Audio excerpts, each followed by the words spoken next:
Hello guys, today I will show you how to change network interface name in Windows Server 2016.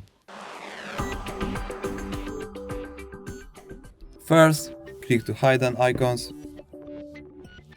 Click right button to Internet access. Open Network and Sharing Center. Change adapter settings.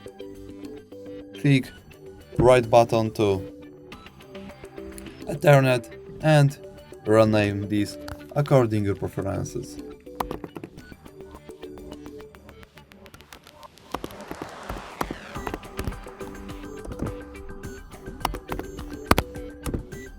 Thank you very much for watching this video, like, subscribe and comment this channel.